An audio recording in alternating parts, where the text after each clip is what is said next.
No hay forma de entenderlo hasta que no entres. Es decir, recuerda, las organizaciones son personas. Yo puedo ser la multinacional más importante del mundo en el sector petróleo. Ese nombre está aquí. Tú te metes en la página web, los valores, nos preocupamos por la diversidad, nos preocupamos por esto, la jerarquía no está dentro de nuestros valores. Entras y las primeras 2 semanas tienes un jefe jerárquico que impone las cosas y todo el mundo te dice no se lo diga porque este señor es terrible. ¿Cómo ibas a saber tú eso?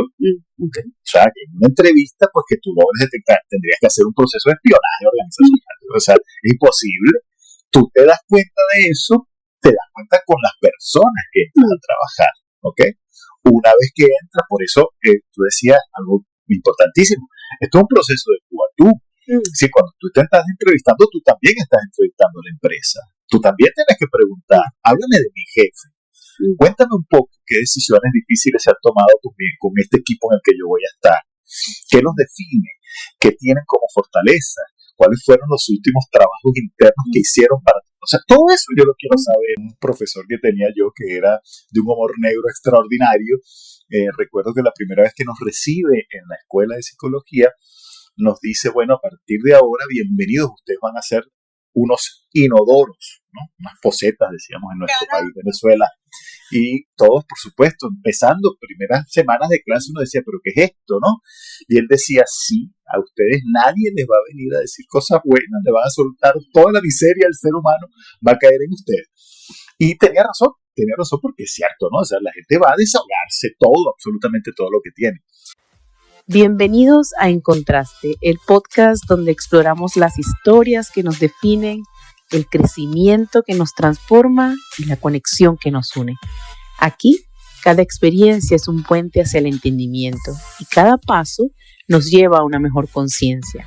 En cada episodio nos sumergimos en reflexiones, cuestionamientos y celebraciones de lo que nos hace humanos. Juntos reunimos recursos y herramientas para elevarnos hacia nuestra mejor versión. Yo soy Mariale y gracias por estar. Agradecida y encantada de ser recibida por ustedes a través de este proyecto Tu Podcast En Contraste. Yo soy Mariale y quiero darles la bienvenida a un nuevo episodio. Un episodio que para mí hoy tiene aroma a café recién colado y a un paisaje maravilloso de mi país. Un episodio que tiene un aroma a conversaciones con equipos de trabajo, conversaciones difíciles, comunicación asertiva, liderazgo. Venezolano, psicólogo clínico de profesión, conferencista y formador por pasión, y con una misión de, a través de sus intervenciones, lograr crear ese bienestar dentro y fuera de las organizaciones, trayendo una metodología sencilla, simple de adaptar, y que hasta jocosa que puede presentar la posibilidad de lo que escuches ese día puede significar mucho para ti. Bienvenido, Renzo Castillo, un gusto tenerte aquí y nuevamente muchas gracias por aceptar la información de compartir contenido de valor y seguir alimentando esta biblioteca virtual que tenemos disponible. Muchas gracias, Mariale, por la invitación. Para mí es un gusto estar contigo, con tu audiencia, y espero que esta sesión pues sea una sesión de aprendizaje y reflexión y que la gente pueda llevarse sobre todo la posibilidad de establecer un pequeño cambio, que siempre la transformación es el objetivo, ¿no? Entonces esperamos que esto sea de mucha utilidad. No tengo la menor duda que así va a ser. Vamos a emprender un viaje el día de hoy, un recorrido abriendo esa puerta de una organización y viendo qué sucede, donde hay tantos seres compartiendo y tanta ejecución que hay allí y quizás con un objetivo claro o no. Así lo vamos a descubrir el día de hoy, cuáles son esas tendencias que pueden ocurrir dentro de una organización que muchas veces nos escapamos de ello por la productividad incesante. Suelo iniciar los episodios conversando un poco con el ser humano para entender de dónde viene su criterio, de dónde viene esta formación de querer dedicarse a algo que está alineado con el servicio y con el querer transformar vidas. Si yo le preguntara a Renzo, ¿cuáles son los valores que le acompañan? ¿Cuáles son esos valores que le permiten tomar decisiones de manera personal y profesional? ¿Quién es si no hace consultoría?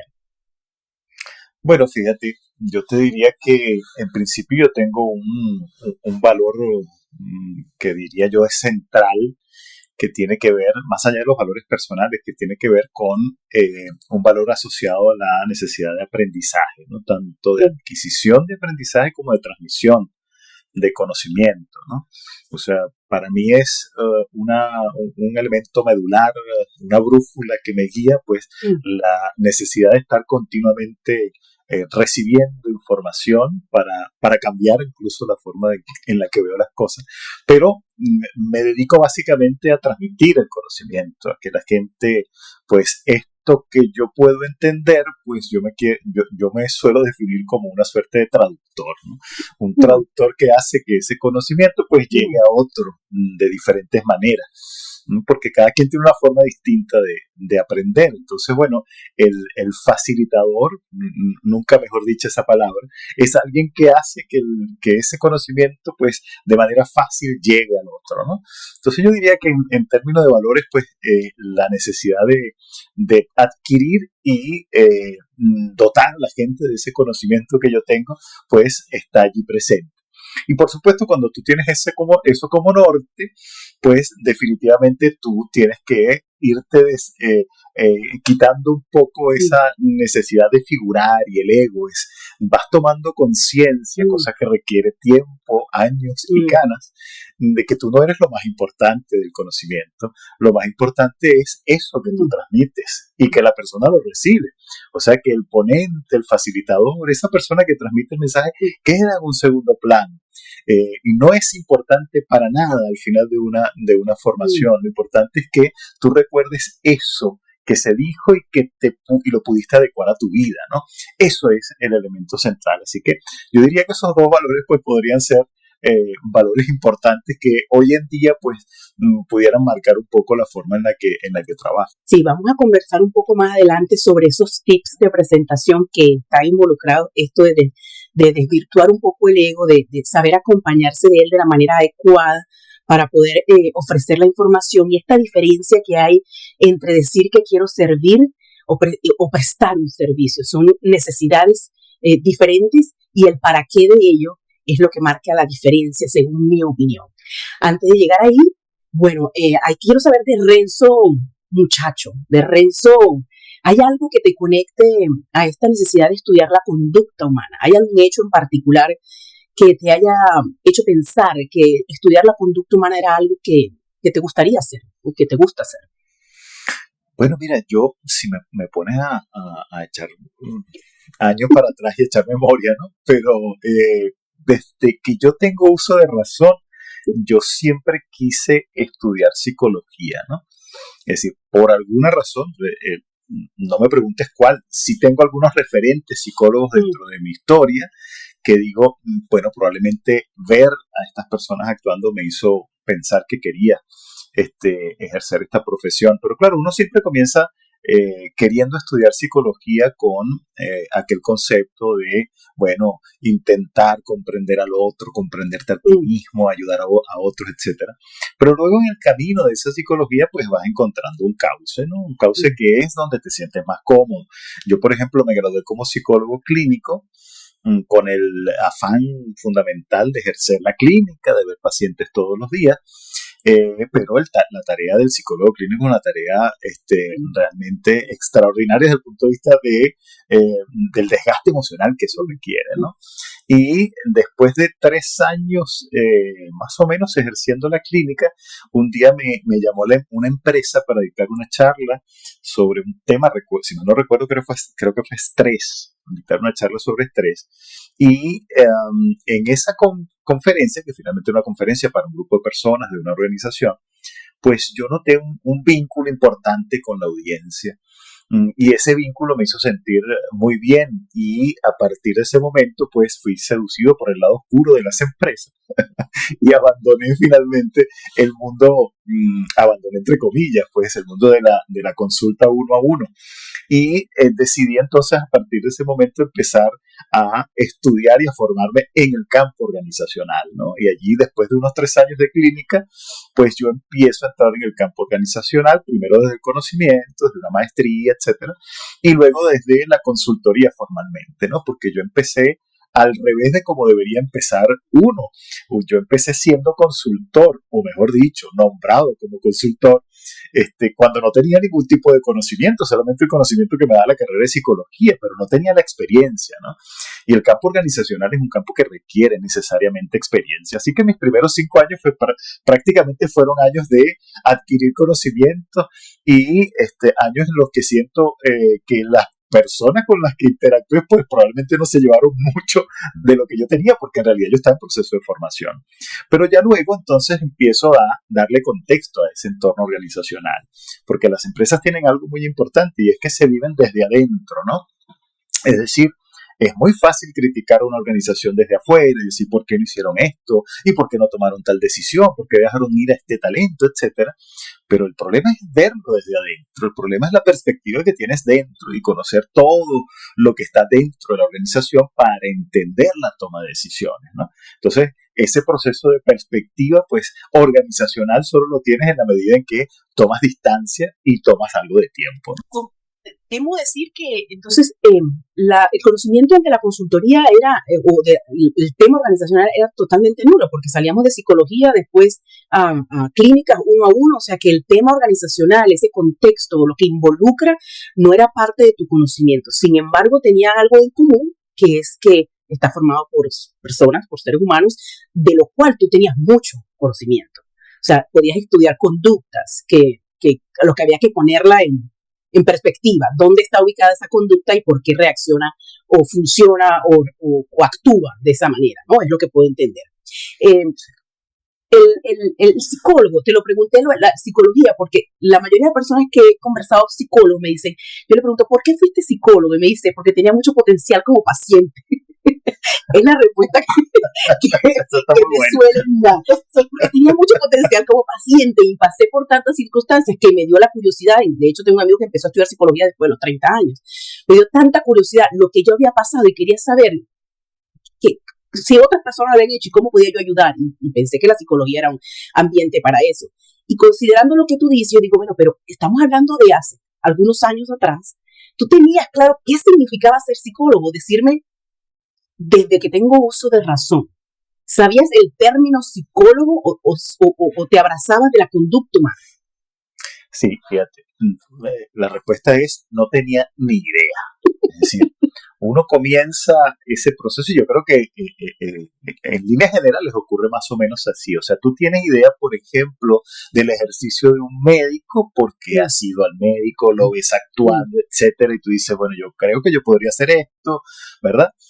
Pero es que en líneas generales un psicólogo no conoce, a menos que hayas ido a terapia desde muy joven, y yo en esa época ir a terapia implicaba que tú estabas muy mal en la vida, porque el psicólogo en esa época era alguien a quien recurrían ya en un estado, después de haber ido al brujo y al exorcista, bueno, vamos al psicólogo, pues, porque algo hay que hacer con este niño, porque en los años 70, donde yo nací, pues, no se estilaba, ¿no? Entonces era de hecho un signo de que efectivamente tú estabas muy mal, ¿no? O sea que yo caigo en ese mundo de decir, yo quiero ser psicólogo probablemente por mis referentes, ¿no? Por los referentes que veía dentro de, por ejemplo, antes tú estudiabas y había una materia que tenía que ver con psicología y esa materia la daba una psicóloga, recuerdo, y en mi colegio había una psicóloga que hacía unos test para evaluarnos, y bueno, digamos que esos son, y tenía un gran profesor que nunca se me olvida, que también era de psicólogo de formación. Yo creo que allí empiezan los referentes, ¿no? Y por supuesto uno empieza a querer imitar, pero honestamente uno entra en ese mundo de ser psicólogo y no tienes idea de todo lo que está detrás, ¿no? Te das cuenta en el momento en que entras y dices, wow, pero es que hay tantas posibilidades, tantas tendencias, puedo irme por esta vía, puedo buscar esta tendencia psicoanalítica, conductual, etcétera, etcétera, que bueno, allí entonces que te das cuenta, mira dónde estoy metido. Pero no es un proceso que uno nace, ¿verdad? Con 5 años dice, yo mi tendencia es psicoanalítica y con un toque lacaniano. No, eso no ocurre. Y si ocurre, bueno, es que tú estás a otro nivel. Sí, pero sí tiene sentido lo de los referentes. Tú muy observador. Creo que estabas atento o te ubicaste en el espacio adecuado en cuanto al prestar atención al entorno y reconocer que era lo que te llamaba la atención aún sin tener nombre. Pero bueno, podías haber o que podías haber sido profesor, que también. Podías, ¿sabes? Ese prestar atención o ese reconocimiento. Yo digo que a estas alturas, después de ciertos años que uno no ha conectado totalmente con lo que cree que ahora nombrado propósito o sentido de vida, yo creo que ese volver atrás y considerar aquello que hacías, se te iba el tiempo, ser curioso con aquellos encuentros que tenías cuando pequeño, creo que puede ser una buena señal para entender ahora qué podías hacer de una manera con una mucha más madurez, pero bueno, con la inocencia que la acompañaba en aquel entonces. Hay una máxima en la psicología que a mí me llama mucho la atención porque desde mi perspectiva creo que es algo que debería acompañar, si no a todas, a la mayoría de las profesiones, que es un psicólogo tiene que tener un psicólogo a su lado. Es decir, para hacer su clínica debe tener una persona que le apoye, quizás con una sabiduría mayor, con mayor experiencia, que te ayude a canalizar toda la carga emocional que requiere para ti enfrentar cada situación de un paciente. Tú lo tuviste, mi primera pregunta, y segundo, ¿consideras que esto es una práctica que debería ser transferible a otras profesiones? Sí, fíjate, para ejercer clínica eso es una máxima. Es decir, tú tienes que ejercer clínica y tienes que tener a alguien con quien tú discutas tus casos, pero no solo discutas tus casos, sino que es una persona que además te ayuda a drenar un poco toda esa carga emocional que involucra estar viendo 5, 6, 7 personas con 7 problemas distintos, ¿no? Porque además nadie va al psicólogo a decirle, hola, ¿cómo estás? Vengo a pagarte para decirte que estoy extraordinariamente bien y mi familia es una maravilla y mi pareja la adoro. No, la gente va a soltarte todas las cosas terribles que tiene en la vida y tú estás escuchando todo el día problemas. O sea, eso es en esencia lo que es la carrera de psicología. Un profesor que tenía yo que era de un humor negro extraordinario. Recuerdo que la primera vez que nos recibe en la escuela de psicología nos dice, bueno, a partir de ahora, bienvenidos, ustedes van a ser unos inodoros, ¿no? Unas posetas, decíamos en nuestro país, Venezuela. Y todos, por supuesto, empezando primeras semanas de clase, uno decía, ¿pero qué es esto, no? Y él decía, sí, a ustedes nadie les va a venir a decir cosas buenas, le van a soltar toda la miseria del ser humano, va a caer en ustedes. Y tenía razón porque es cierto, ¿no? O sea, la gente va a desahogarse todo, absolutamente todo lo que tiene. Ahora, es fundamental que tú tengas ese espejo, ¿no? Sería interesante que otras profesiones lo tuvieran. Bueno, gracias a Dios, hoy en día, digamos que el psicólogo es visto más como un apoyo, ¿no? Ya es normal que alguien le diga, oye, revísate, oye, ¿qué tal si vas a terapia? Digamos que es incluso para algunas personas, así como tienen agendado el pago del gimnasio, tienen agendada su terapia, porque han entendido y hemos entendido, afortunadamente, que el bienestar, la salud mental, pues es incluso más importante. Bueno, yo diría que está allí, pues, pero yo lo pongo un poquito por arriba, que el bienestar físico, ¿no? Es una necesidad hoy en día. Así que yo creo que todo el mundo debería tener, así como tienes un mecánico de confianza, un abogado de confianza, tú tienes que tener tu terapeuta, al que quizás no necesariamente vas a verlo todas las semanas de manera progresiva, de manera recurrente, ¿no? Pero que sí eventualmente tú dices, en este periodo de mi vida necesito volver a llamar a esta persona porque necesito revisar esto, ¿no? Sí, me llama la atención ahora, ya digiriendo el término inodoro, procesando el término inodoro, viéndolo como más bonito, yo pienso, bueno, ustedes pueden ser esa agua limpia que se vierte en el inodoro, y es uno como ser humano en los diferentes roles que ocupa, para que limpie ese espacio de emociones y de encuentros de situaciones que vivimos dentro de la organización, dentro del hogar, en cualquier rol que nos desempeñemos. Entonces, ahora en vez de inodoro, te voy a ver como esa agua limpia que se vierte en el inodoro que somos nosotros. Gracias. Para limpiar ese canal de emociones que tenemos ahí como medio confundido, porque ciertamente las emociones toda la vida han existido, pero el ponerle nombre, categorizarlas, decir que me voy a sentar con ella, entender en qué momento que sucede, cómo reacciona mi cuerpo, qué pasó antes de que yo tuviera esta emoción, qué reacción tuvo mi cuerpo. Estos análisis son, bueno, por lo menos para mí son nuevos, no era algo que uno decía, bueno, vamos a ver, me molesté hoy, vamos a sentarme a ver por qué me molesté y qué parte de mi cuerpo reaccionó a esa molestia. Ahora lo hago mucho más consciente, muchas veces no tengo respuesta, Sin embargo, lo sigo intentando porque entiendo el poder que tiene este estado de conciencia. Pero antes no existía, por eso entiendo que el psicólogo, su campo de acción, me imagino que era muy limitado para usted. Hacer clínica uno a uno era convencer a las personas de que tenía algo, porque no era preventiva como lo está haciendo ahora. Sí, en esa época, fíjate, lo que pasa es que los casos casi que psiquiátricos iban a parar al psicólogo, ¿no? De alguna manera, ¿no? ¿Por qué? Porque, bueno, hay un trastorno, una psicopatología que es evidente cuando ya tú tienes un paciente con unos rasgos obsesivos que le impiden funcionar adecuadamente, cuando tienes una persona con una depresión crónica, etcétera. Bueno, eso es algo que no puedes postergar, ¿no?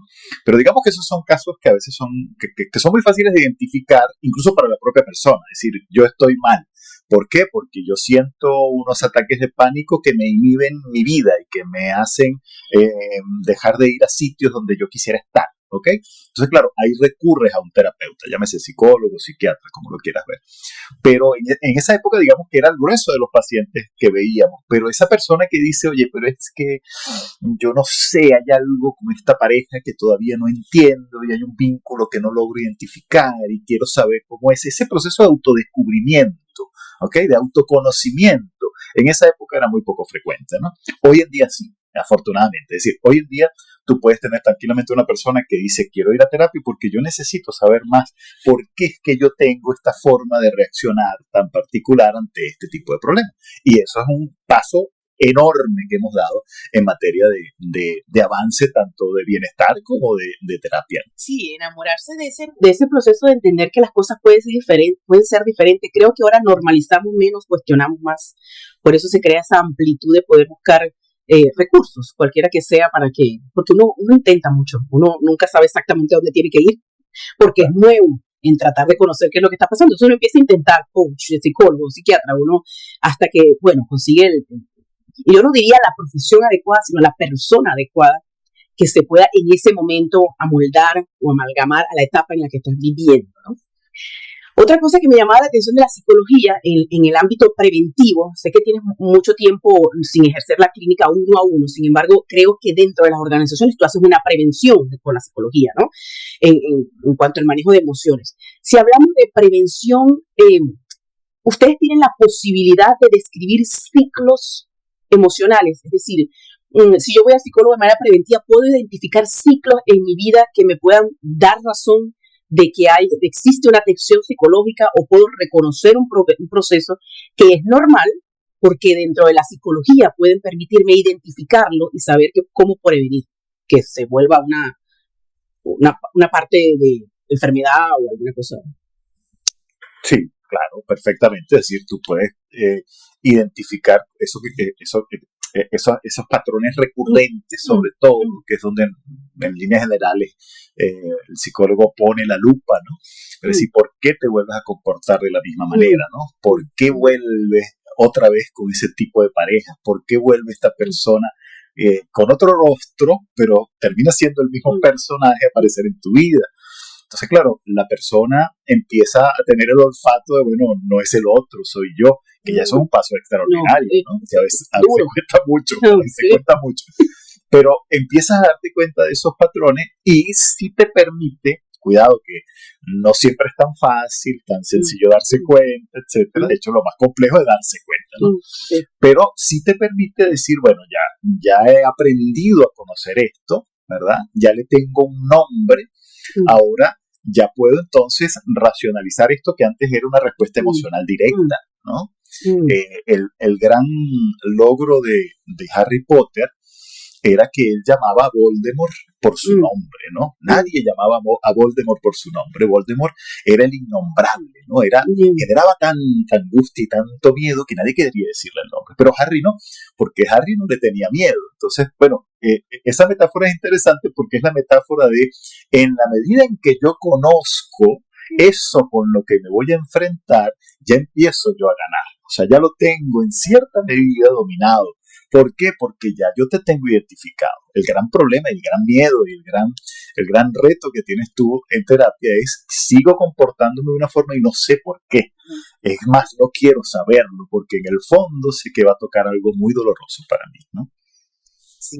Ese encuentro con la realidad de la responsabilidad, de ser responsable de las cosas en vez de culpar, es bastante doloroso porque uno siempre piensa que es la otra persona quien está haciendo posible que tú reacciones y no existe este análisis de que esta reacción viene porque hay algo en mí que no está, que no está en congruencia. Por eso la reacción en vez de tomar acción. Ahora, ¿cómo fue esa transición? Vamos a salir un poco vamos a salir de la psicología clínica y de por qué empezaste la psicología y de lo que puede ayudarnos o aportar como manera preventiva y cómo esto encajó en el área organizacional. ¿Cómo fue esa transición? Ya me comentas que, te llamaron para una charla, te cautivó el hecho de poder conectar con las personas de una manera un poco más amplia, de abarcar muchas más personas dando la misma información y de alguna forma prevenir y dejar de idealizar el concepto de psicólogo. Yo creo que la entrada del psicólogo dentro de las organizaciones fue una manera de decir esto es accesible para todos y no tiene que existir una patología para que mi profesión sea útil o viable. Entonces, ¿cómo fue esa transición de pasar la psicología organizacional? Porque me llamó mucho la atención y lo conecté mucho con los nuevos ingresos en una organización. Tú fuiste un nuevo ingreso sin conocimiento alguno dentro de una organización, pero con mucho conocimiento en otra área que era fácilmente aplicable dentro de una organización. Eso me parece maravilloso, lo cual quiero abarcar más adelante con las nuevas generaciones y su inexperiencia y qué aporte traen dentro de un área laboral. Sí, fíjate, yo comienzo, como te decía, pues empecé al revés porque empecé en una empresa consultora, ¿no? Que fue la que me contrató, o sea que yo no estaba dentro de la organización, pero estaba en una consultora que daba servicio a muchas organizaciones, ¿ok? En materia de formación, en materia de asesoría, por ejemplo. En esa época, pues entrar en una organización desde el punto de vista de un psicólogo era entrar prácticamente por un canal que era el canal de la selección. El psicólogo comienza a entrar dentro del mundo organizacional o a ser muy bien valorado en la medida en que empieza a hacer aportes importantes para seleccionar candidatos, porque tenemos una formación importante en algunas pruebas que nos permiten medir el comportamiento de la gente y estamos entrenados para ver a las personas y saber y predecir un poco, jugar un poco a predecir cómo puede calzar o no esta persona en este cargo, ¿no? Así que yo arranqué por allí. Y luego, como te decía, el tema de la formación para mí era, digamos, algo que estaba, la necesidad de adquirir y transmitir conocimiento que te decía al principio. Entonces, me empecé a encauzar por la vía del adiestramiento, de formar a la gente, de desarrollo, entrenamiento. Ese fue un poco mi canal, ¿no? Pero fíjate que es interesante eso que dices porque pensando yo en el mundo actual, es un mundo donde es difícil que si hoy tú me dices, oye, ¿qué campos tiene un psicólogo dentro de una organización? Te digo innumerables, es decir, me voy a quedar corto siempre, ¿no?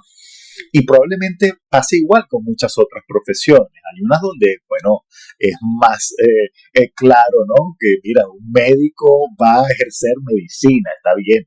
Pero ni siquiera, porque hoy en día tenemos médicos que son coach de vida, que ejercen múltiples cosas asociadas quizás en alguna medida a su formación.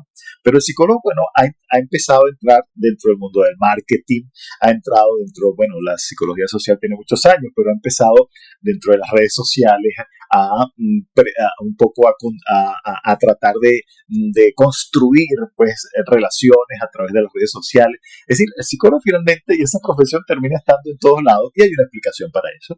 Y la explicación es que las organizaciones son personas. Punto. Ya está. No hay más nada. Es decir, una organización está conformada por personas. Así que cuando la gente dice, es que la organización decidió, no.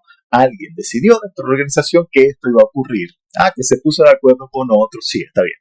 Pero finalmente la organización siente, padece, tú sientes en la organización, y están organizaciones que entras y ya tú sabes que aquí esta gente aquí hay una organización deprimida porque yo siento una pesadez extraordinaria. Aquí hay un miedo terrible, en esta gente es terrible, para nadie quiere hablar. O hay organizaciones que entras y ya tú dices, te contagia una energía, una alegría que tú dices, me gustaría trabajar aquí porque esta gente contagia un estado de ánimo extraordinario, ¿no? Entonces, finalmente, el psicólogo, digamos que empieza a meterse en muchos ámbitos, al igual que muchas profesiones hoy en día, y eso creo que está muy bien que sea así.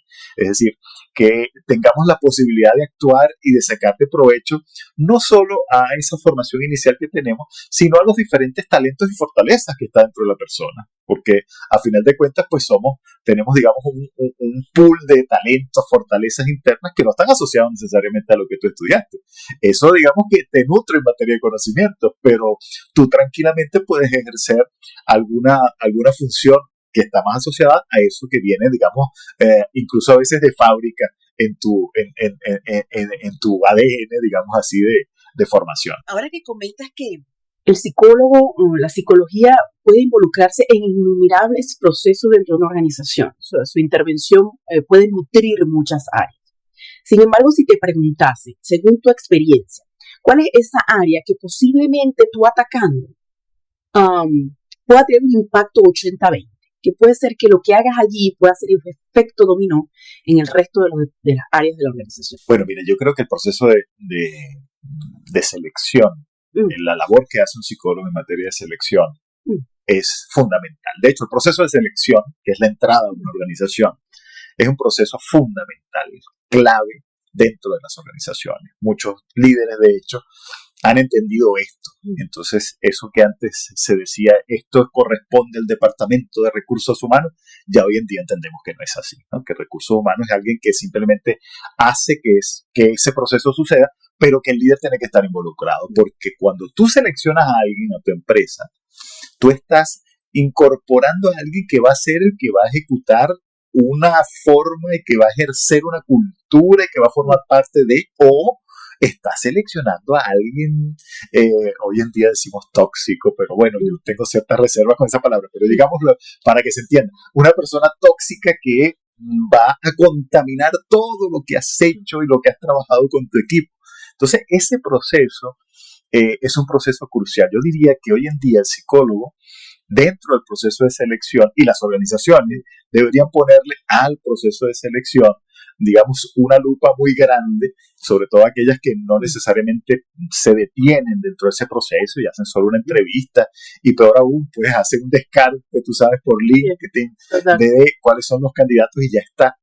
Pues acometen un grave error, porque allí probablemente está el éxito o no de las decisiones a futuro que van a tomar, porque esa es la persona que va a formar parte de tu equipo, ¿no? Basado en eso, me salen muchas más preguntas, las que tenía apuntadas.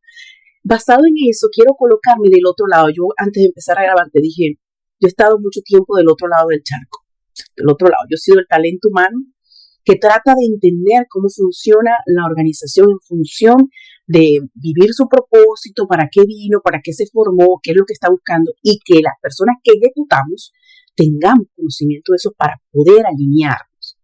Entonces, mi pregunta en el reclutamiento de personal, que pasé una etapa de un año muy fuerte, donde yo no tenía idea de qué sabía hacer, porque yo siempre fui reclutada, en vez de buscar que me reclutaran, sino que me reclutaban. Cuando me tocó decir quiero que me contraten, no tenía idea de cómo funcionaba esto. Cómo era la entrevista, qué tenía que hacer, que tiene que pasar por 7 entrevistas, 2 exámenes. Yo no tenía idea de este proceso. Y me atropelló muchísimo, tanto que pensé que yo no tenía ninguna habilidad ni ninguna destreza que poder ofrecer más que la parte técnica. La otra cosa que me di cuenta en ese proceso es aprender a preguntar, que es una entrevista bilateral, que las dos partes necesitan conocer el entorno al que están tratando de involucrarse. Y me daba cuenta que ciertamente en mi caso asistía el líder de equipo, la persona con la que yo iba a trabajar, incluso personas del mismo coworker, pues del mismo nivel, estaban en la entrevista, pero no recursos humanos y no psicólogo. Esa persona estaba. Sin embargo, le daban un papel con una lista de preguntas facilitada por recursos humanos, trabajada por un psicólogo. O sea, ellos no estaban de manera presencial. Entonces, mi pregunta es, si vamos a ser exigentes en el área de recursos humanos como un encuentro medular para el reclutamiento y para poder hacer ese efecto dominó dentro de una organización, ¿cómo puedo preparar al talento humano para que sepa cuáles son las habilidades que debe desarrollar? Porque pueden ser muy buenos técnicamente, pero lo cierto es que las habilidades blandas es una modalidad, es algo nuevo, es algo que se le da permiso ahora. dentro de la organización es ponerle nombre, identificarla, decir que puedes ser vulnerable, decir que puedes dar tu opinión, decir cómo manejas las emociones. Eso es una tendencia en este momento positiva que quizás se manejaba antes sin nombre. Entonces, ¿cómo yo puedo preparar el talento humano para que esté a la altura? Porque yo pienso que el talento humano es quien le exige la calidad de la empresa. Sí, fíjate, de hecho, escuchándote, pues, dentro del proceso de selección, pues, tu conocimiento, el conocimiento que tienes en el área para el cual te estás postulando, es el que te lleva a la entrevista, ¿bien? O te descarta de la entrevista, porque a veces, vamos a entender, hay personas que dicen, bueno, es que yo tengo todas las cualidades que busca la empresa y nunca me llaman. Sí, pero ya va, es que la empresa aquí te dice que está buscando a alguien que tenga que sea bilingüe. Tú no eres bilingüe. Tú tienes un nivel de inglés muy bajo, entonces tú estás descartado ya antes por un currículum y ahora por un sistema, porque prácticamente ahora el propio sistema te descarta, ¿vale? Antes de que alguien llegue a leer tu currículum. Ahora, supongamos que tú tienes el conocimiento que está buscando la empresa. Eso te pone frente a un entrevistador, ¿bien? Entonces, una vez que estás frente al entrevistador, el entrevistador, llámese jefe, que va a ser tu jefe, o alguien de recursos humanos, o alguna persona de la organización, bueno, sí, va a verificar que ese conocimiento sea lo que ellos están buscando, pero en líneas generales, ellos saben, y todos sabemos que el elemento actitudinal es lo que estamos midiendo en esa entrevista. ¿Okay? Entonces yo quiero una persona que tenga unas características particulares que se parecen o no a mi cultura organizacional, ¿sí? Y que yo, por ejemplo, si estoy buscando a alguien muy orientado a la acción, una persona que tome decisiones rápidas, porque conozco el cargo en el que va a estar, porque conozco además el equipo con el que va a estar, el jefe con el que va a estar, todo eso lo tengo como información. Entonces, claro, yo no estoy viendo solo un candidato que me dice que tiene buena actitud, etcétera. Es que yo me lo estoy imaginando a ver si coincide con otros. Por eso es un proceso complejo. ¿Sí? Por eso a veces la gente tiene la sensación, oye, pero ¿por qué me descartaron? No lo entiendo. Bueno, porque quizás no eras la persona adecuada, pero te hicieron un gran favor. Porque ellos tomaron la decisión, si lo hicieron bien, cuidado, que también hay empresas que lo hacen muy mal, y descartan gente muy buena, pero en líneas generales digamos que la empresa está poniendo un filtro porque entiende que tú deberías estar dentro de un equipo de trabajo y bueno, requieren unas características particulares para ese equipo de trabajo. Pero la mejor recomendación que puede tener alguien que va a un proceso de selección, o mejor dicho, que empieza dentro de esta búsqueda de empleo y de entrevistas, etcétera, es hacer, digamos, una sesión de autoconocimiento, ¿ok? Donde tú tienes que ir identificando cuáles son tus grandes talentos, qué cosas haces que te hacen figurar y que te hacen potenciar y que se te pasa el tiempo volando, y qué cosas te quitan energía, es decir, cuáles son esas debilidades que tienes, así con ese nombre, ¿no? Porque ahora estamos en el mundo del eufemismo, que no se puede decir debilidad porque es una oportunidad no. Tenemos debilidades, tenemos fortalezas, todos, absolutamente todos. La fortaleza es lo que te da fuerza y la debilidad es lo que te debilita, ¿ok? A mí, por ejemplo, a mí me debilita un entorno donde haya chisme, donde hablo de me desgasta. Y hay gente que no le importa, que para él puede trabajar perfectamente en ese entorno, ¿vale? Entonces, claro, tú tienes eso claro y es importantísimo en la entrevista porque la otra persona, digamos, vas con las cartas con las que tú quieres jugar y la otra persona, bueno, va a leer esas cartas rápidamente, ¿no? ¿Y cómo haces para...? Yo soy muy amísima de los cómo, ¿no? Yo quiero saber cómo, o sea, ¿qué hago? ¿Cómo lo hago? Sí, porque tú crees que en una entrevista es fácil detectar, o esto es una investigación previa, ¿cómo te conectas con la cultura y la cultura laboral, la cultura organizacional, el desarrollo del equipo, si ni siquiera has entrado?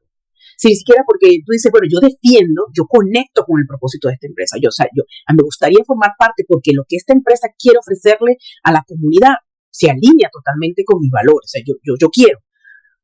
Pero cuando entras, te consigues con unas sorpresas de el entorno laboral no está en lo absoluto conectado con lo que viene todos los días. Y es una lucha constante de la supervisión media tratar de alinearlos a que cumplan sus funciones, pero no les indica cuál es el impacto de lo que está haciendo. Entonces, ¿cómo logras tú conectarte con eso antes? Tiene que ser como que después que estás adentro, porque eso que acabas de decir, yo decía, ¿será que yo estoy siendo muy severa? ¿Será que yo estoy siendo un poco flexible conmigo misma en mi tolerancia al perder tiempo en una oficina, en hacer las cosas porque me están viendo y no me importa el impacto que haga hacer o no hacer? Entonces yo empecé a cuestionarme. Yo dije, ¿será que yo estoy siendo demasiado lineal? ¿Será que yo tengo que adaptarme a esto, a hablar de pasillo, este tipo de cosas? Ya me dice, bueno, es que eso me desgasta totalmente, me roba la energía totalmente. Entonces, ¿cómo entender ese contexto? ¿O hay una manera de entenderlo antes? ¿O esto es algo que debemos asignar en el momento y tomar acción de querer seguir o no cuando entramos realmente en el movimiento, en el movimiento laboral? No hay forma de entenderlo hasta que no entres. Es decir, recuerda, las organizaciones son personas. Yo puedo ser la multinacional más importante del mundo en el sector petróleo. Ese nombre está allí. Tú te metes en la página web, los valores, nos preocupamos por la diversidad, nos preocupamos por esto, la jerarquía no está dentro de nuestros valores. Entras y las primeras 2 semanas tienes un jefe jerárquico que impone las cosas y todo el mundo te dice no se lo diga porque este señor es terrible. ¿Cómo ibas a saber tú eso? Okay. O sea, que en una entrevista, pues que tú logres detectar, tendrías que hacer un proceso de espionaje organizacional. O sea, es imposible. Tú te das cuenta de eso, te das cuenta con las personas que entras a trabajar, ¿ok? Una vez que entras, por eso tú decías algo importantísimo. Esto es un proceso de tú a tú. Sí, cuando tú te estás entrevistando, tú también estás entrevistando a la empresa. Tú también tienes que preguntar, háblame de mi jefe. Cuéntame un poco qué decisiones difíciles se han tomado con este equipo en el que yo voy a estar. ¿Qué los define? ¿Qué tienen como fortaleza? ¿Cuáles fueron los últimos trabajos internos que hicieron para... O sea, todo eso yo lo quiero saber en ese proceso. Son preguntas que yo tengo que hacer, porque yo quiero llevarme una idea para ver si yo también te selecciono a ti, empresa, ¿no? Porque tú me estás seleccionando, pero yo también te quiero seleccionar a ti. Los dos queremos que esto sea una relación que dure el tiempo que los dos decidamos. Cuidado. El tiempo que tú, empresa, y yo decidamos ponerle fin o no, ¿ok? Porque también hemos caído mucho, Mariale, si me lo permites, y hacemos aquí un poco de crítica, hemos caído mucho en vender la idea de, es que, por ejemplo, yo como empresa quiero que te comprometas conmigo para toda la vida. Ya va, un momento. Yo te puedo garantizar a ti compromiso, que no te voy a desincorporar de la empresa durante toda la vida. No. Entonces no te puedo pedir compromiso para toda la vida. Yo creo que una relación sana en un vínculo organizacional es mientras tú decidas estar y yo decida que tú estés, si los dos estamos de acuerdo, que continúe la relación, ¿vale? Pero es una relación de dos. O sea, yo no te puedo garantizar que vas a estar toda la vida en una empresa. Es más, tú tienes una fecha de caducidad en una empresa y eso es así. En algún momento alguien va a ejercer el cargo por menor dinero o tú vas a ser mayor y van a requerir, o vas a llegar a un jefe con el que no tienes buena relación igual al que tenías antes, o tú vas a tener un proceso en el que vas a decir es que yo quiero emprender algo nuevo, es que estoy viendo otra empresa que me paga más, cualquiera sea el caso, ¿vale? Entonces es una decisión de permanencia que debe estar alineada en ambas partes, y cuando eso no se entiende, pues empezamos las discusiones, ¿no? De no fueron francos conmigo porque me ofrecieron esto y no me cumplieron, o la empresa diciendo esta persona que mira todo lo que hicimos y todo lo que la desarrollamos y todo lo que le gastamos en ella y se nos fue. Entonces, claro, porque no estamos entendiendo que es una relación en la que los dos deberíamos estar alineados, ¿no? Estar claros en que estamos que esto va a continuar si tú quieres y si yo quiero, empresa también, ¿no? Sí, hoy me hace más clic. No tenía las palabras para eso, pero yo decía, wow, si yo quiero estar en una organización, tienen que querer, o sea, mi estadía en esa organización primero tiene que ser al 100% en el sentido de que el tiempo que esté yo te voy a dar lo mejor como profesional para que lo que yo tenga que hacer se haga, se cumpla para lo que tú me contrataste. Pero también tengo que recibir de vuelta que lo que el entorno laboral, el ambiente, los beneficios, yo decía, lo último es el salario, porque es que yo sé que eso viene intrínseco en el contrato, o sea, yo no voy a trabajarte de manera gratuita. ¿Qué más tienes para ofrecerme? Que estando aquí y otra persona que me ofrezca el mismo sueldo o el mismo salario o más o menos, yo no me quiera ir.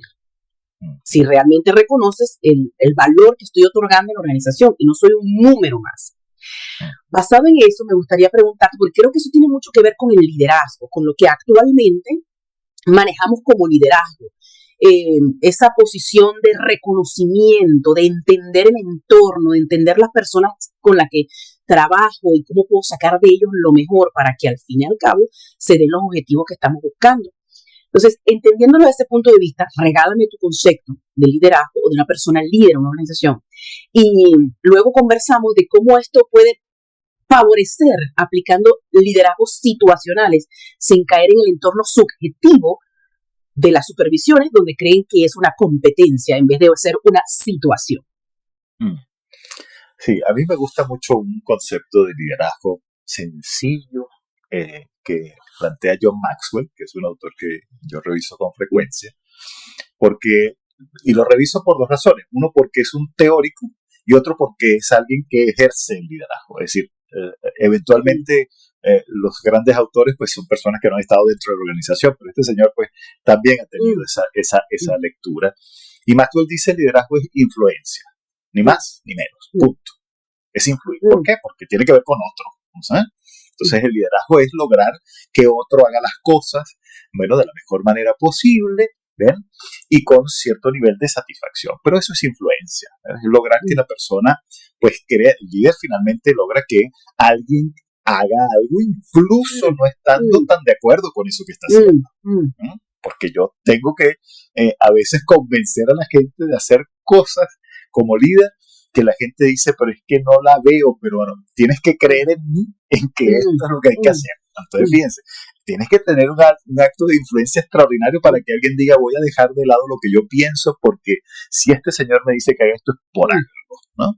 Entonces, ese es el elemento fundamental. Y nuevamente volvemos a la relación con el ser humano. Es decir, nuevamente el concepto de las organizaciones son personas. ¿Por qué? Porque tú tienes que lograr influir al otro. No tiene que ver con el cargo, ¿no? Es decir, yo puedo ser en el organigrama tu jefe y tú puedes perfectamente decir: este señor a mí no me representa, ¿no? Este señor, yo estoy ahí, hago lo que se dice, lo que me dice, porque, bueno, yo mantengo mi cargo, mi puesto, y no quiero irme de la empresa y necesito el dinero, punto. Ahora, este señor te inspira, logra influencia. No, para nada. Simplemente me da alineamiento y yo hago, ¿vale? Y bueno, esas son relaciones válidas. Eventualmente tenemos relaciones de ese tipo. Ahora, hoy en día, digamos que estamos en un concepto de liderazgo que ha ido cambiando, ¿no? Se habla hoy en día del líder con vocación de servicio, que es una persona que está preocupada por el otro. ¿Por qué? Porque hemos entendido que el acento está allí en las personas, ¿no? Entonces, claro, hoy en día venimos de un modelo de liderazgo más vertical, ¿sabes? Donde el de arriba pensaba, el de abajo hacía, donde yo no te pago para que pienses, yo te pago para que hagas. O sea, todo eso lo hemos transitado. Pero ya hoy en día, pues tú le dices a un chico joven, recién graduado, que no le pagas para que piense y bueno, te dice: chao, me voy. Y con toda razón, obviamente que le pagas para que piense. Hoy en día estamos en la era del conocimiento, cada vez más, ¿no? Entonces, este líder prácticamente es alguien que armoniza como yo diría 4 funciones básicas. La función de dirigir al equipo, porque tienes que darle norte. La de motivar, fundamental, porque tú tienes que inyectarle energía a la gente. El líder es alguien que me tiene que sacar a veces de la sensación de no se puede, ¿no? También la transmisión de conocimiento, ¿ok? Este líder tiene que enseñarme cosas, tiene que decirme cómo se hacen las cosas. Y finalmente la cohesión del equipo. O sea, este líder tiene que ser responsable porque a este equipo que es tan bueno no entren y no se seleccionen personas tóxicas que nos vengan a echar a perder todo lo que nos ha costado todos estos años. ¿Okay? Esa es responsabilidad también del líder. Entonces, bueno, básicamente allí yo diría que está dentro del concepto, ahí está el concepto de liderazgo en esas 4 puntos. Y considerando que como que la manera de liderar o de ejercer el liderazgo y gestionar equipos va muy influenciado por la cultura, o sea, cada persona tiene no su concepto, pero su manera de ejercerla definida por un background, por algo que le acompaña a través de su historia profesional o personal. Por esto hablamos de los diferentes mapas, y ese entendimiento entre seres humanos, lograr esa conexión para manejar un equipo, creo que toma tiempo y mucha destreza, y muchos intentos, ¿no? Siempre y cuando considero yo que la persona que lidera tenga la libertad de hacer rotación, cambios estratégicos dentro del mismo entorno.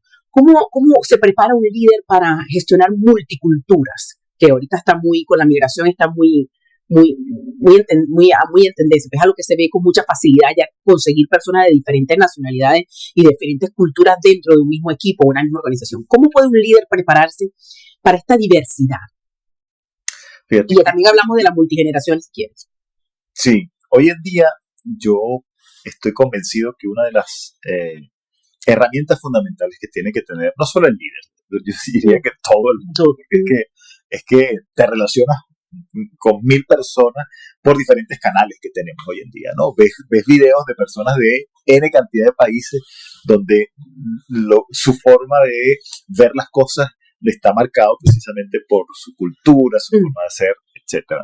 Entonces, pero dentro del concepto de liderazgo, yo diría que la toma de perspectiva es básicamente la herramienta más importante que tiene, que yo valoraría en una selección de un líder y que yo obligaría no, pero yo empoderaría a los líderes para desarrollarla. Es decir, tenemos que tomar perspectiva, y tomar perspectiva es míralo como lo ve el otro, ¿no? Piénsalo como lo ve otra persona, imagínatelo en este entorno cultural, imagínatelo en este equipo que no está aquí contigo, pero que está en otro país que tiene todas estas limitaciones. Entonces, esa perspectiva es lo que te lleva finalmente a decir, oye, no lo voy a ver solo desde mi óptica, ¿no? Es como que te montes en un dron y te vayas hacia arriba, ¿no? Y veas entonces todo tu ejercicio de liderazgo, pero con una visión amplia, ¿ok?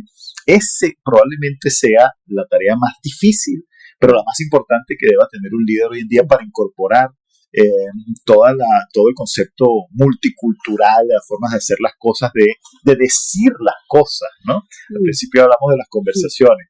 Yo tengo un amigo alemán que él me dice, ustedes, refiriéndose a los latinos, son tan dramáticos, me dice él. Yo voy a una cena con unos amigos en Alemania y alguien me dice, y alguien cocina algo que no me gusta, y yo le digo a mi amigo que me invitó a su cena, no me gustó esto que cocinaste. Y mi amigo lo entiende perfectamente y para la próxima o cambia la receta o hace un ajuste o me dice o no me invita cuando vamos a comer eso. Y ustedes son incapaces de hacer eso. Y yo le decía, sí, yo soy incapaz de ir a una cena y decirle a un amigo, oye, no me gustó, puedes hacerlo de esta forma. Pues no, somos distintos. Y es un tema cultural, estrictamente cultural, ¿vale? Y por supuesto, eso hace que un líder, imagínate un líder que tiene dentro de un equipo con 5 personas de 5 nacionalidades distintas, background distintos, que nacen en épocas distintas, porque además estamos en la primera vez en la que un líder tiene que prácticamente trabajar con 4 generaciones distintas. Eso antes no ocurría, ¿vale? Entonces, claro, antes el líder era el que tenía el conocimiento absoluto, pero ahora el líder no tiene el conocimiento absoluto. El líder tiene dentro de su equipo un chico que es experto en inteligencia artificial, que resuelve las cosas y que no sabe cómo las resuelve. Entonces yo tengo que tener a esa persona dentro de mi equipo y tengo que tratarlo de la misma manera con la que trato a otro, que yo le enseño cosas todos los días porque sí conozco algo que él no sabe. Entonces, bueno, tener apertura a eso, la única forma es tener esa perspectiva, esa visión de dron, pues, de 360 desde arriba, ¿no? Esas intervenciones, para hacerlas posibles, yo me he dado cuenta que la supervisión media es la que tiene como mucho peso pero poca decisión. Y se le adjudican muchas responsabilidades donde la operatividad debe ser constante y efectiva. Sin embargo, tiene que esperar órdenes para poder ejecutar. Y imaginándome en este momento, que me parece genial, esto para mí es como orquestar, como ser el director de orquesta y ver todos tus músicos desde arriba y tratar de darle a cada uno la parte que le corresponde para que la música suene bien, para que esta melodía, esta sinfonía tenga un sonido espectacular. Así me lo imagino en este momento, pero veo en el día a día que por lo menos en particular esa supervisión está todo el tiempo agotada, está todo el tiempo como sobre la marcha, y al final la emotividad y la frustración termina cayendo con quienes ejecutamos el trabajo. ¿Sí? ¿En qué momento en tu intervención como consultor logras atacar? Porque para mí es como ir a un retiro, ¿sabes? Tú vas al retiro y cuando regresas, tú regresas transformado, pero tu entorno sigue igual, ¿sabes? Entonces tu adaptabilidad de lo que ya sabes, ¿cómo lo ubico en lo que sigue igual? Entonces me parece que para ellos, cuando preparamos solamente al equipo de trabajo, pero no a los líderes que dirigen ese equipo, quedamos como en neutro, ni para adelante, ni para el carro queda en neutro. O sea, yo tengo mucho conocimiento, me alimenté, me entrenaron, la empresa me aportó, hoy soy mejor, pero esto se queda en mi bolsillo, no puedo ejecutar nada, porque no existe la otra parte que tenga una preparación para poder ejecutar lo que le estoy ofreciendo a mis colaboradores. ¿Cómo interviene el consultor para aligerar? Y en este momento lo estoy viendo más que nunca, la supervisión media, que es como el que está allí haciendo que yo no me ocupo de eso porque tengo otras cosas que hacer, pero haz tú esto mientras yo hago lo demás. O sea, estás como muy limitado, muy carente. Sí, de hecho la línea media, claro, es digamos una línea de muchísima presión, porque claro, tengo la presión que viene de arriba, que me exige resultados, números, KPIs, etcétera, etcétera. Tengo la presión que viene de abajo, que me exige, oye, pero dile que nos escuchen, pero cómo es posible que pongan estas normas, pero cómo van a pagar esto.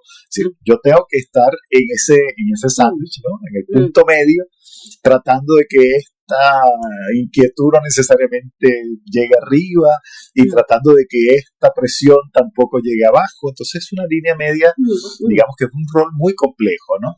Muy complejo. Y fíjate que yo creo que muchas organizaciones lo han entendido así.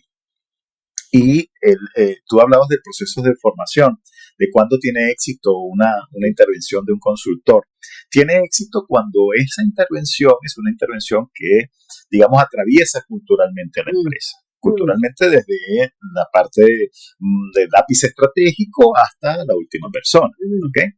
Cuando no tiene éxito, cuando, bueno, simplemente es una cosa focalizada, cuando te llaman y te dicen, quiero que le des un curso a esta gente que está como desmotivada. Ajá. Y cuando uno dice, bueno, y los que los desmotivan no van a ir al curso. Porque esos son los responsables. No, ¿dónde están los desmotivadores? Claro. Entonces son esos cursos que tú sabes que no van a tener mucho impacto, porque la gente se la pasa todo el curso diciendo, el que debería estar aquí es el jefe mío, no yo. Y tienen razón en el sentido de que ellos saben que eso no va a tener ningún impacto, porque estamos tratando de cambiar a alguien que no necesariamente va a tener, digamos, no necesariamente va a ser acogida su propuesta por el resto de la organización. Entonces, cuando sabes que efectivamente tienes la posibilidad de ejercer o de que ese cambio sea realmente importante, cuando ese cambio atraviesa toda la cultura organizacional, cuando ves entonces dentro de ese proceso de formación o dentro de ese proceso de consultoría que el líder también está metido dentro del proceso, cuando entiende que él tiene que hacer ajustes en función no solo de las personas que van a tener cierto tipo de intervención, sino que él también necesita hacer ajustes para que esto se haga realidad. Entonces, claro, allí tú dices, esto va por buen camino, pero no es tan frecuente como uno quisiera, porque claro, el líder, mientras más arriba está en la organización, más excusas tiene de no poder asistir a absolutamente nada, porque es que yo estoy a otro nivel y yo tengo que, sí, me llamo el Papa y entonces mira. Qué bien dicho. Claro, tú dices, claro, ¿cómo llego yo a hablar al Olimpo? ¿No? Así le decían en una empresa en la que yo asesoraba, que a los líderes le decían que estaban en el Olimpo, porque además era una torre altísima, estaban en el último piso ellos, y del último piso le decían Olimpo, claro, y era así, porque tú no podías ir al Olimpo solo iban aquellos que estaban tocados, ¿verdad? Por la divinidad prácticamente, ¿no? Era así. Ay, qué bien dicho está eso.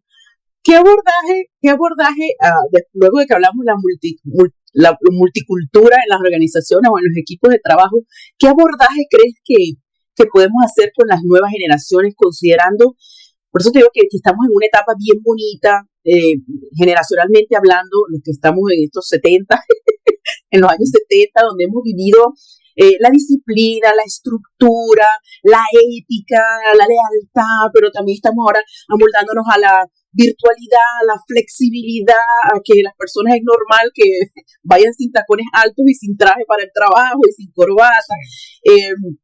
¿Cómo hacemos para que esa sapiencia, esa experiencia que tenemos personas de 40, 50, 60 años que han construido y tienen mucho saber, cómo hacemos para que eso llegue y se llegue a meter dentro de, que sea el aceitito para las nuevas generaciones, esa manera de comunicarlo, para que absorbamos de las dos partes lo necesario, la flexibilidad de uno, la ética del otro lado, y si te merece a ti la opinión que yo adoro, es que haya mentoría organizacional. Quien más sabe, se ubique una mentoría para estas personas que recién están empezando en la organización, que como sabes algo, tú vas a una entrevista, ¿qué experiencia tienes? Ninguna, acabas de salir de la universidad, acabas de recibir el título. O sea, pero ¿tienen algo que ofrecer? No lo dudo, viene una perspectiva diferente. ¿Cómo hacemos para enamorarnos de estas multigeneraciones? ¿Cómo podemos absorber todo de ellos? Yo estoy convencido que la clave, desde el punto de vista organizacional, es garantizar que tenemos equipos que tienen diferentes generaciones allí representadas. O sea, ¿por qué? Porque nos vamos a nutrir necesariamente de lo mejor de cada uno. ¿Okay? Pero cuando tengo una empresa, como me decía uno en estos días, sí, pero es que necesito a alguien que maneje este sistema y él ya tiene mucha edad. Yo le decía, mira, los de mi generación aprendimos a pasar de la máquina de escribir al Word. O sea, imagínate ese proceso, ¿no? Y del Word pasamos, ni siquiera por el Word, una cosa que llamaban Word Perfect. Eso era imposible gestionarlo, ¿vale? Y aprendimos a hacer ese tránsito. Yo no creo que hacer un tránsito a este sistema que tú tienes en mente, que probablemente tenga muchos retos, pues sea tan complicado. Dale una oportunidad, ¿no? Como tampoco creo, por ejemplo, que una empresa tradicional que está buscando a alguien para comandar un equipo requiera necesariamente una persona con años de experiencia y canas, porque entonces no necesariamente es así, porque quizás un chico muy joven, con alto potencial, con un talento particular para el liderazgo, puede hablar el mismo idioma que esos 7 programadores que tú tengas ahí. Va a ser mucho más fácil para él llegarle que un señor que tú le vas a imponer y que viene simplemente a ejercer pues un rol de líder que ha ejercido durante muchos años. Entonces, yo creo que la clave está en precisamente garantizar que tenemos equipos donde tenemos mucha representatividad, o sea, donde hay un abanico importante de diversidad, tanto en edad, como en culturas, como en forma de ver las cosas, etcétera. De manera que nos definamos como una como una empresa que logra incorporar a mucha gente con distintas formas de ver las cosas, ¿no? ¿Cómo se hace el tiempo? Mira, estoy navegando, ahorita mi mente está navegando con puras imágenes dentro de la organización, porque creo que hay tanto que se puede hacer.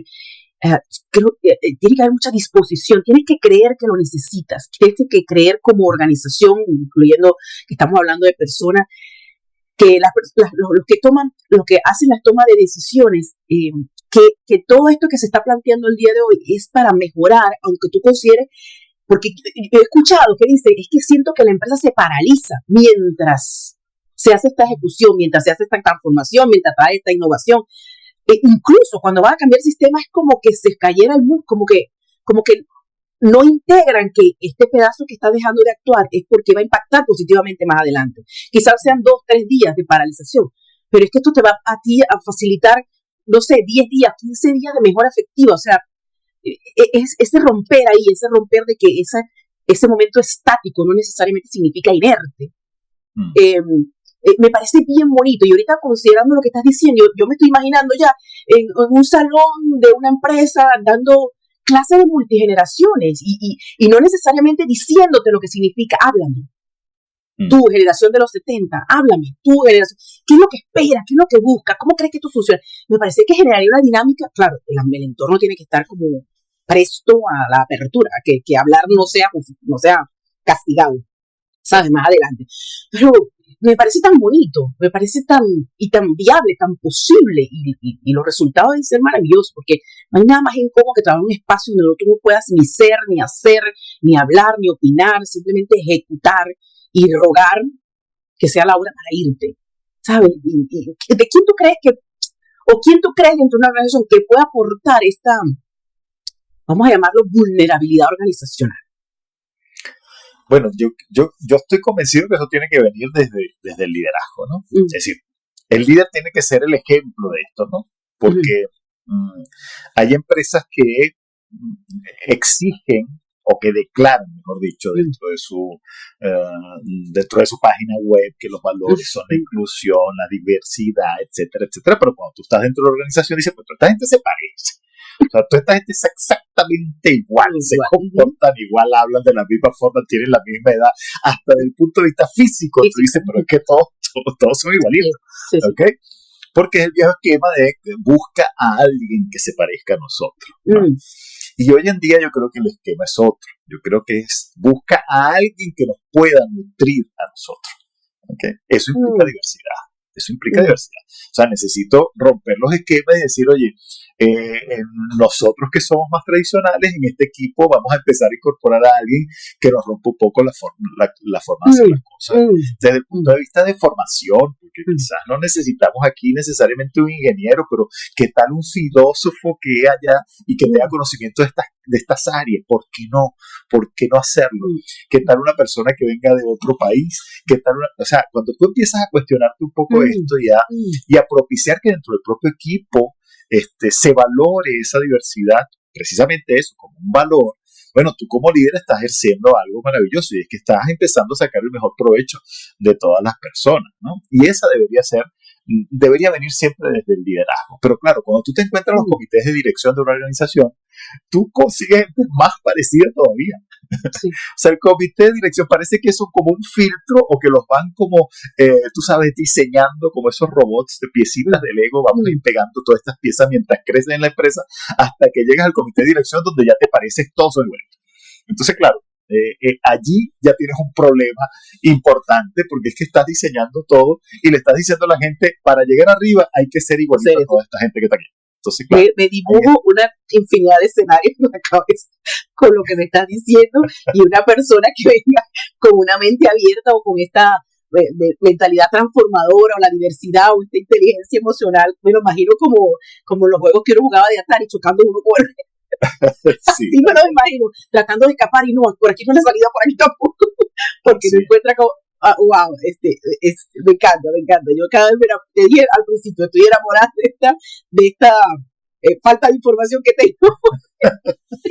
Todo me sorprende y me da curiosidad porque quizás no soy la experta que comparte eso, pero es que lo he vivido en carne propia, Renzo. Entonces, tú compartir la información es yo sentirme en un lago de cisne porque no estoy perdida.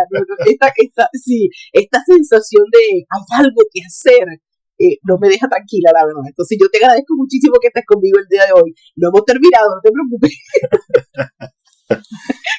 Aparte de que tenemos la diversidad, ¿sabes qué? Me pasó que yo en un trabajo, tengo que reconocer que duré solamente 5 meses. La primera vez que me despiden de un trabajo, y cuando me contrataron era porque la habilidad que tenía para poder refrescar, reformular los procesos y procedimientos del departamento. Entonces, yo, claro, ¿cómo puedo reformular algo que no conozco?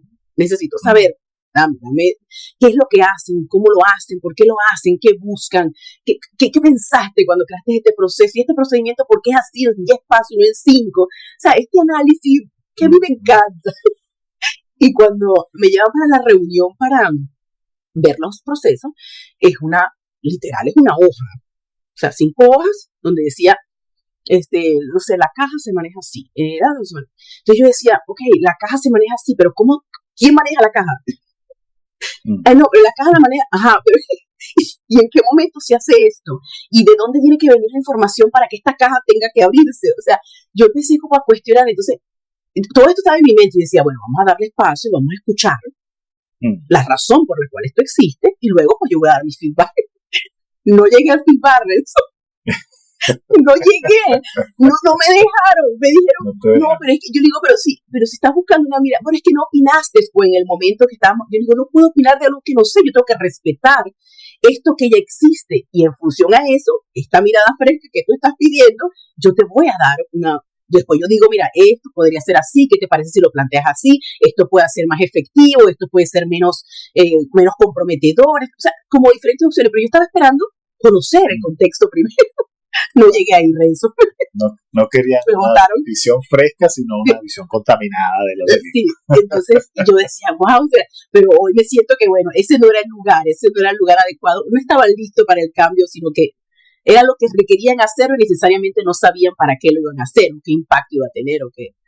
Claro. Entonces, bueno, esto muy aliviador el día de hoy. Qué bueno.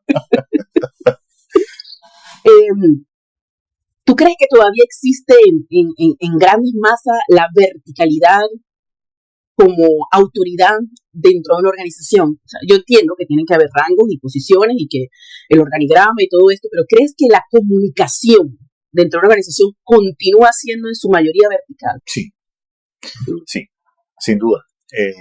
Creo que hay ya, por supuesto, hay muchísimo. Todo esto depende del líder, otra vez, ¿verdad? Porque el líder es el que marca la pauta de cómo es el canal de comunicación interno, ¿no? O sea, la verticalidad viene y el ejercicio de la autoridad viene desde siempre el liderazgo, ¿cierto? Pero claro que he visto muchos líderes que son capaces de romper esta estructura, líderes que son capaces de inspirar a la gente, de ir más allá de su rango, ¿verdad? De prácticamente inspirarte no solo por lo que te enseñan, sino además por algo así como el legado que te están dejando, ¿cierto? Que es un liderazgo más bien centrado como en valores, en principios. Sí los he visto.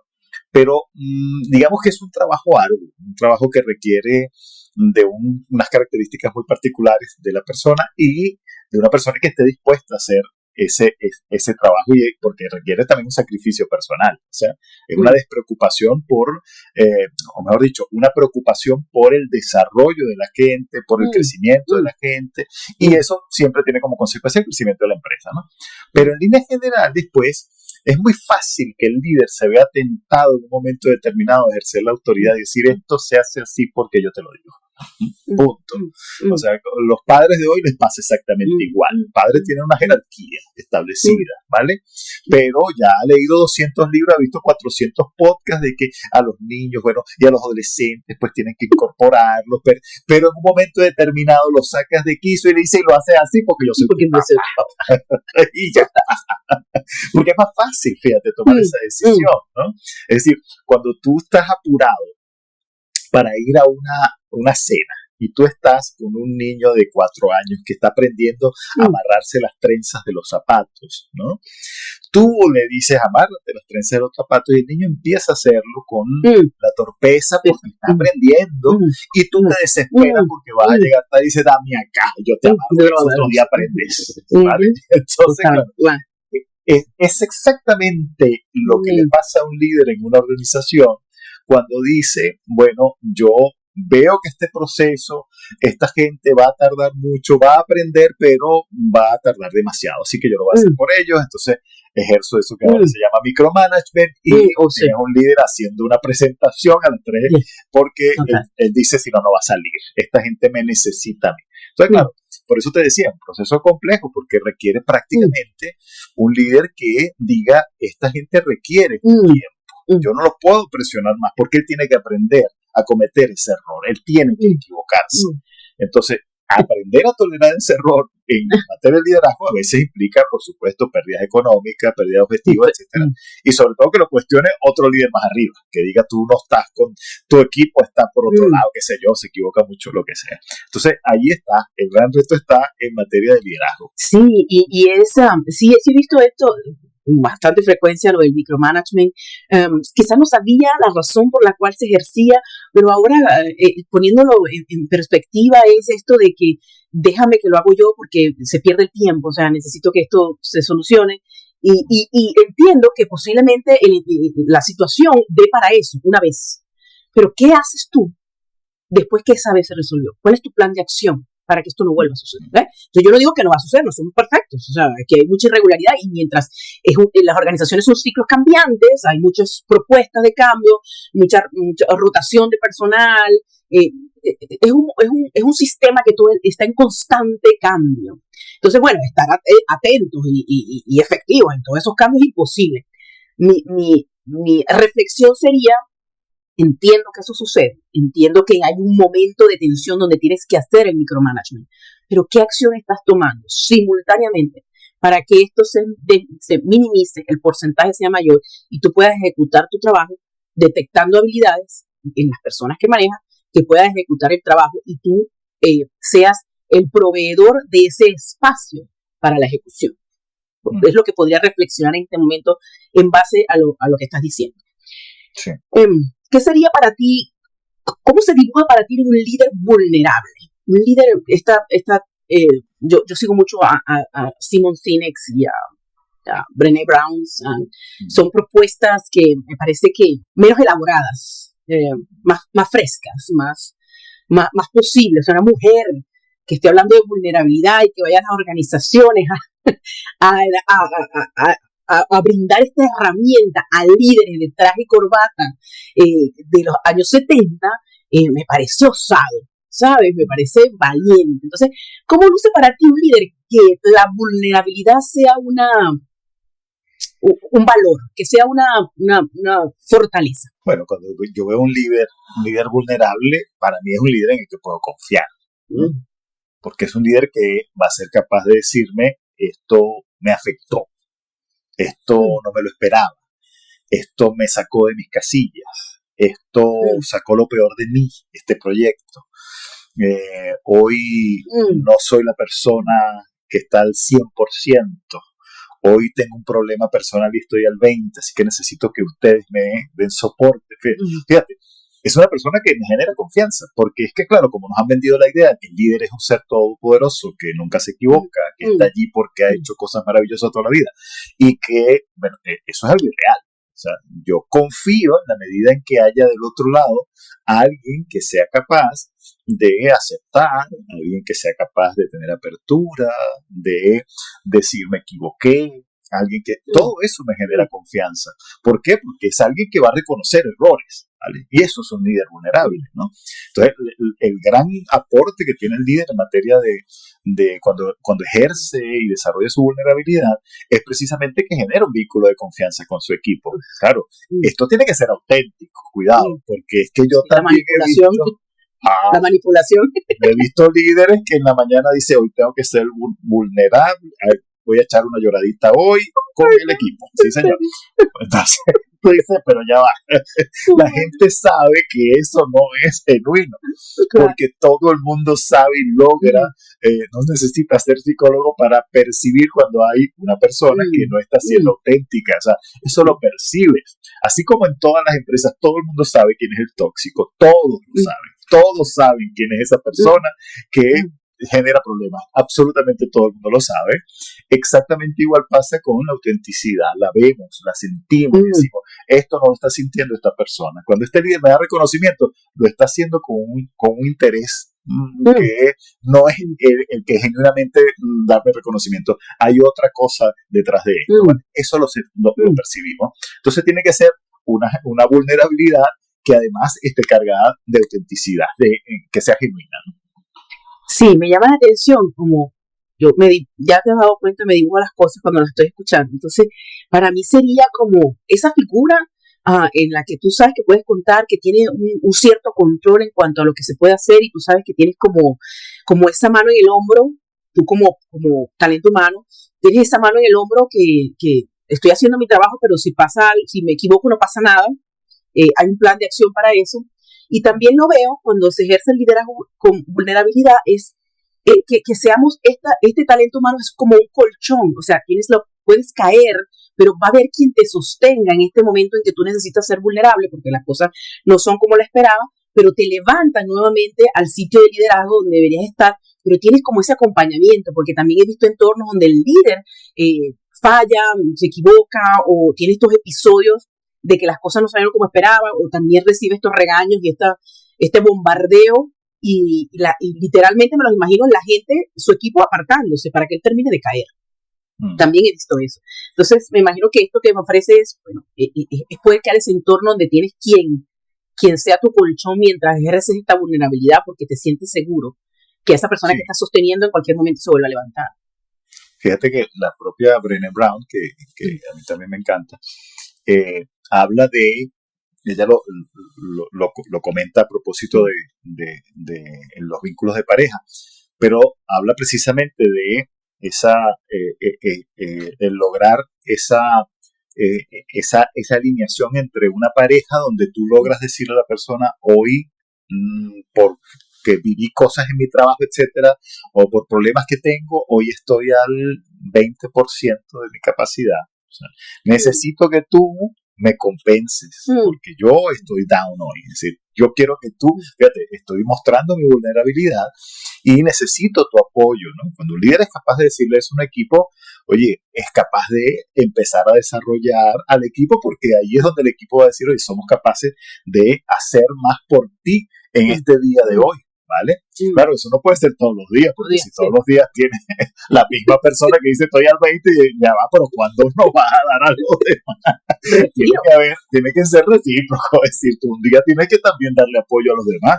Como un líder un día tiene que decirle a alguien, vete para tu casa porque sé que hay un problema que tienes personal, ya me lo comentaste la otra vez y creo que hoy no vas a dar el 100 aquí.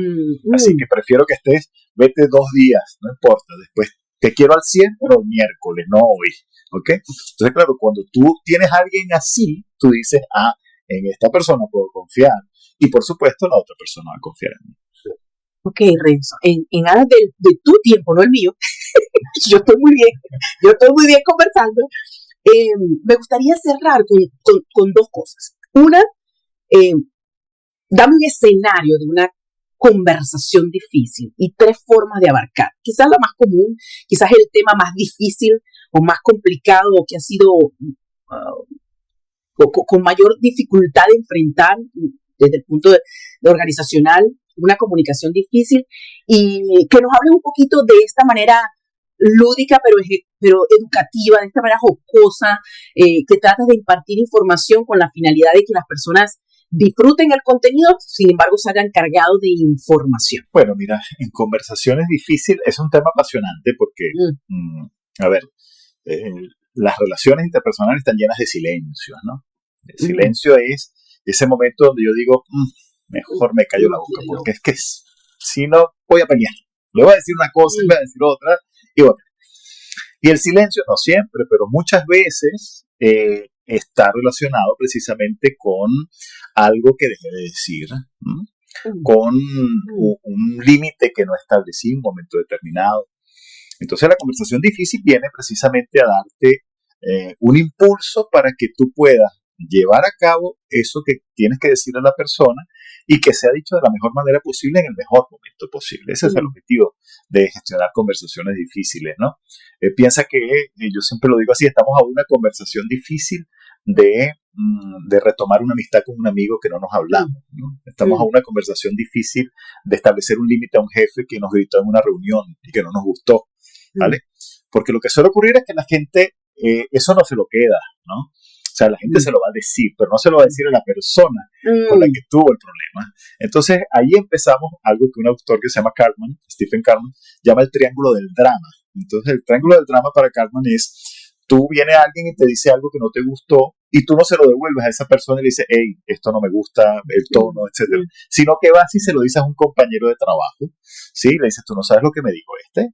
Ese compañero no te dice y te invita, oye, pero háblalo con él, ¿no? Se lo dice a otro y le dice, tú no sabes lo que le hicieron a la pobre Mariale en una reunión, y este se lo dice a otro, y así ese triángulo del drama se va esparciendo por toda la organización, de manera que todo el mundo sabe lo que pasó, menos la persona que lo hizo, que es la única desentendida. Entonces, la conversación difícil es establecimiento de canales, un canal para que yo pueda decir lo que pienso de la mejor manera posible en el mejor momento posible. Y eso implica, por supuesto, un trabajo sobre todo de preparación. Una conversación difícil no se ejercita en el tú a tú. La conversación difícil se prepara. Es un proceso donde tú estableces capas de cosas que pueden ocurrir en esa conversación, de decisiones, donde vas diciendo, ok, la primera etapa es la historia que yo tengo con esta persona y por qué tenemos este problema y por qué me dijo esto. La segunda etapa son las emociones, porque una cosa es el problema y otra cosa es cómo se siente la gente con el problema, que es más importante. ¿Okay? A veces el problema es muy sencillito, ¿vale? Pero lo que me hiciste sentir con eso es más profundo. Y hay una tercera etapa que es mucho más profunda, que es la identidad, porque a veces tú diste con algo que está dentro de mi ser que no necesariamente tú conoces y me hiciste conectar con un tema personal que yo tengo. Entonces, claro, ahí estamos entrando en cosas o eventos que requieren o conversaciones que tienen diferentes niveles de profundidad, ¿no? Y por supuesto allí el abanico se abre desde una conversación donde tengo que simplemente decirte, oye, hay un límite que cruzaste y que no deberías cruzar, hasta una conversación muy difícil. Hay una autora que se dedica a las conversaciones más complejas que puede tener alguien en una organización, como por ejemplo decirle a alguien que huele mal, ¿no? Entonces todo el mundo lo sabe, o sea, pero ¿cómo le dices eso a otro ser humano? O sea, es complejísimo, ¿no? Es complejo porque, claro, nadie quiere tener esa conversación, ni tú que la vas a tener como líder, que a veces te llega esa información que el equipo te reúne y te dice, mira, hay que hablar con la persona porque nadie lo aguanta, ¿vale? Y tampoco la persona quiere escuchar eso, nadie quiere escuchar eso, ¿vale? Pero es necesaria tener esa conversación porque quizás es un excelente empleado que necesita un feedback, que necesita tomar una acción, que necesita alguien que se lo diga, ¿no? Entonces, claro, allí pues ese es el abanico de posibles conversaciones, pero digamos que es un ámbito, digamos, muy complejo, ¿no?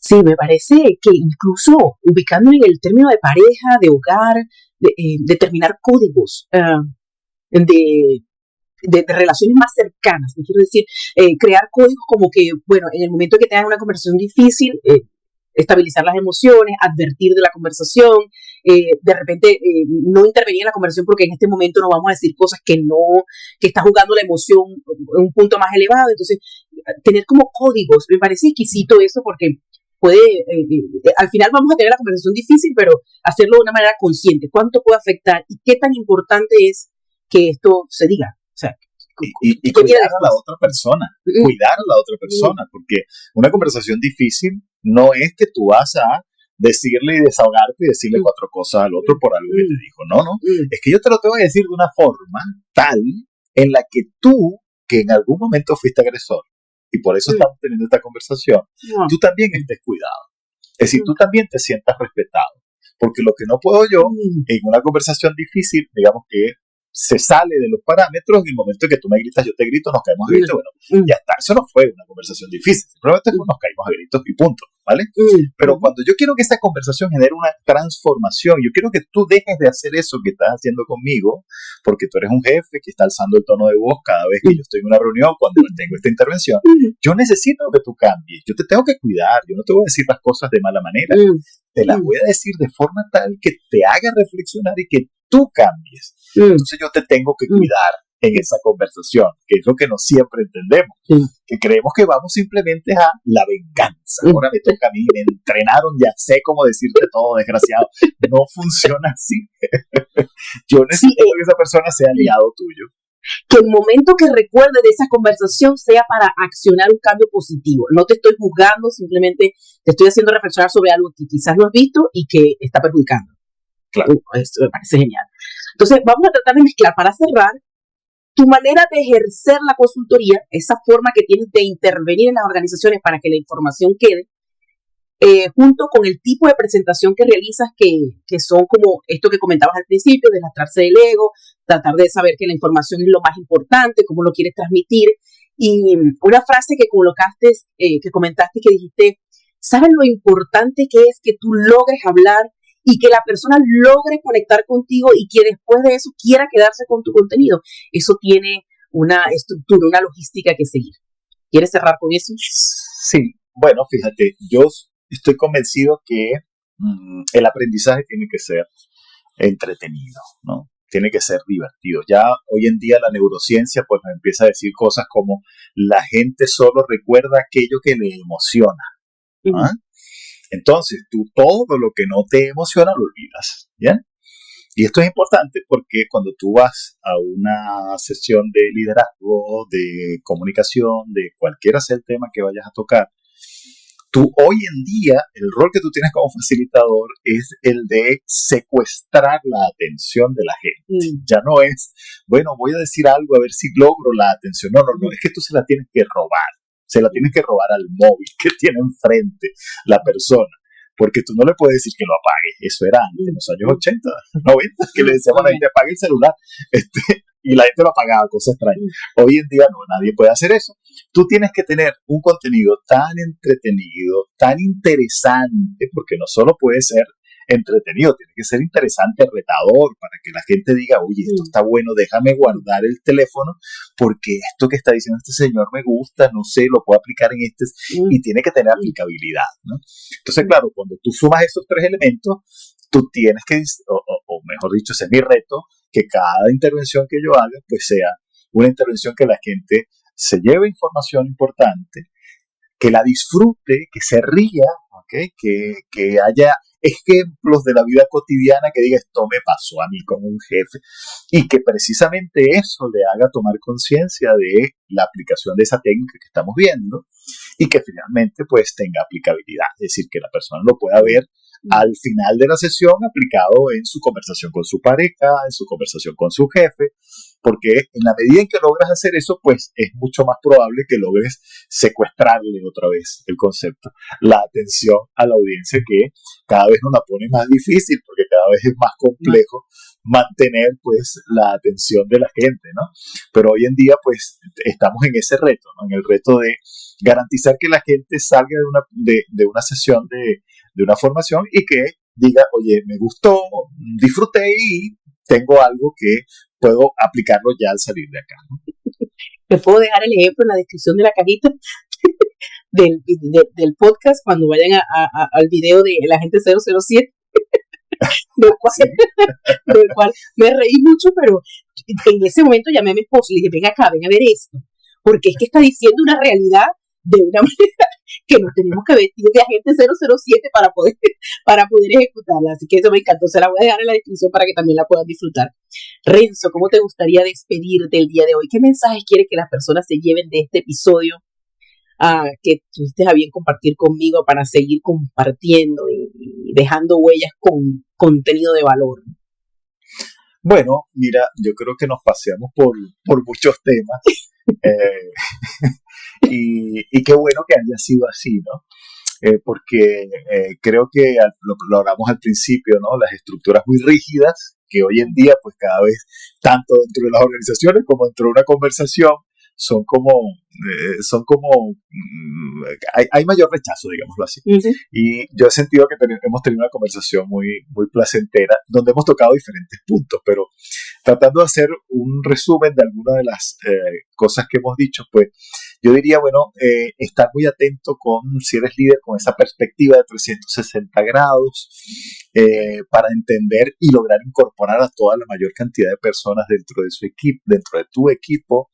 También tener la posibilidad de en esa, ya yendo al tema comunicacional, en esa conversación, pues ganarte la confianza de la gente a través de, por ejemplo, la vulnerabilidad, a través del ejercicio de una vulnerabilidad que ya definíamos que tenía que ser genuina. Uh-huh.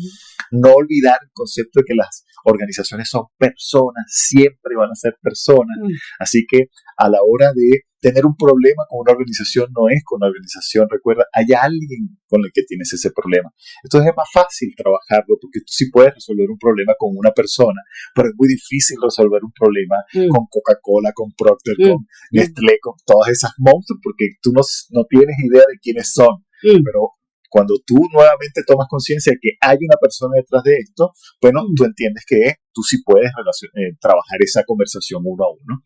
Y en esa conversación difícil puedes entender que tu responsabilidad es con tu silencio, que en la medida en que te callas, en esa medida pues estás tú haciéndote daño y que nunca terminamos de callarnos, cuidado, siempre se lo vas a decir a otro, siempre vas a dejar de dormir esa noche por eso que no le dijiste a tu jefe.